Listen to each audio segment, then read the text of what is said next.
Assalamualaikum warahmatullahi wabarakatuh. Alhamdulillahirrabbilalamin. Wassalatu wassalamu ala asrafil anbiya'i wal mursalin wa ala alihi wa sahbihi ajmain. Amma ba'du. Alhamdulillah, puji syukur kehadirat Allah Subhanahu wa taala yang selalu melimpahkan rahmat serta karunia-Nya kepada kita semua sehingga kita selalu diberikan kesehatan dan bisa menjalankan ibadah puasa sampai hari ke-25 di bulan Ramadan tahun 2022 ini. Tak lupa salawat serta salam marilah kita junjungkan kepada beliau Nabi Agung Muhammad Sallallahu Alaihi Wasallam yang sangat kita nanti-nantikan syafaatnya kelak di yaumil akhir.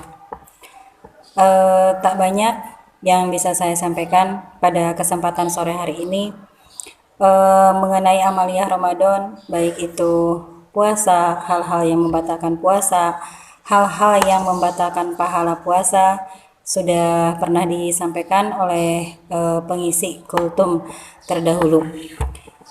Yang ingin saya sampaikan kali ini adalah berkaitan dengan peringatan Hari Kartini yang selalu kita peringati pada tanggal 21 April.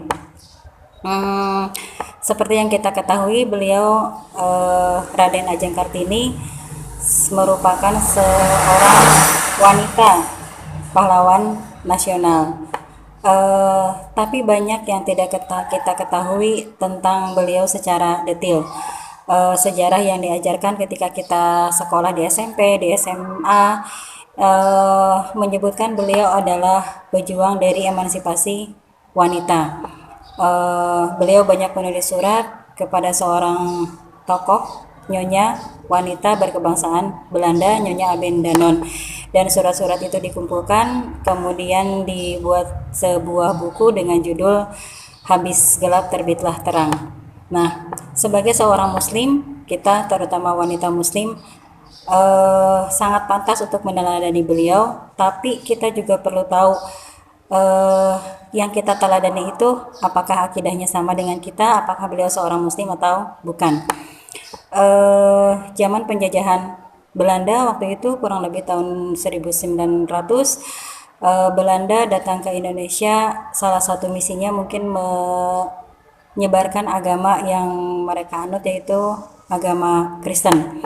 Kemudian Portugis juga datang ke Indonesia menyebarkan agama mereka, yaitu Katolik. Dan di Indonesia sendiri waktu itu sudah berkembang ajaran Islam. Kartini dengan kecerdasan beliau adalah seorang pemeluk Islam, tetapi dengan pengaruh penjajahan beliau juga mengenal agama Katolik dan agama Protestan.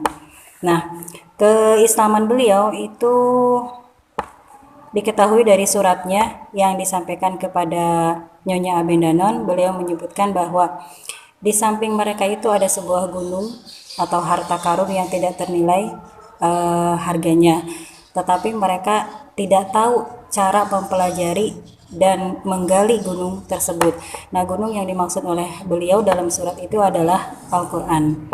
Nah, di akhir hayatnya beliau bertemu dengan Kiai Haji Soleh Darat. Kiai Haji Soleh Darat ini merupakan guru dari pendiri Nahdlatul Ulama di Indonesia dan pendiri Muhammadiyah. Tetapi Raden Ajeng Kartini belajar ke Kiai Haji Soleh Darat itu hanya sebentar.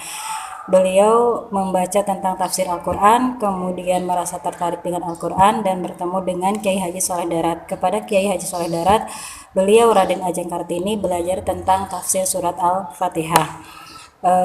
Tetapi beliau belajar tentang Al-Fatihah dan tafsir Al-Quran tidak lama, hanya sampai surat Al-Fatihah saja, dikarenakan Kiai Haji Soleh Darat meninggal dunia. Dan 1 tahun setelah Kiai Haji Soleh Darat meninggal, beliau Raden Ajeng Kartini juga meninggal dunia. Nah, kemudian tentang emansipasi wanita yang beliau perjuangkan, kita sebagai wanita Indonesia patut meneladani. Tetapi kalau yang kita lihat sekarang ini sudah boleh dibilang melampaui batas. Itu yang saya lihat. Sekarang apa yang tidak bisa dilakukan oleh wanita Indonesia? Wanita Indonesia mendapat pendidikan yang sama dengan laki-laki. Berpakaian bisa sama seperti laki-laki. Mendapatkan jabatan dan karir bisa juga sama seperti laki-laki, baik itu dari pimpinan tingkat terendah, rukun tetangga, sampai bahkan kepala negara pun sekarang bisa dilakukan oleh seorang wanita.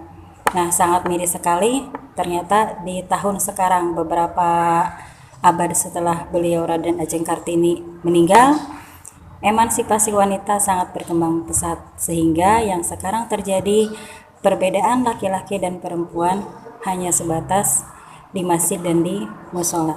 Seorang wanita di musola tidak bisa menjadi imam, tetap imam adalah laki-laki, dan di masjid imam adalah laki-laki.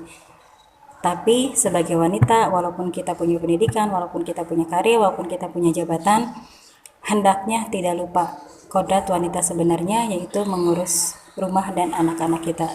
Ketika kita pulang ke rumah, suami adalah pemimpin kita. Itu saja yang bisa saya sampaikan.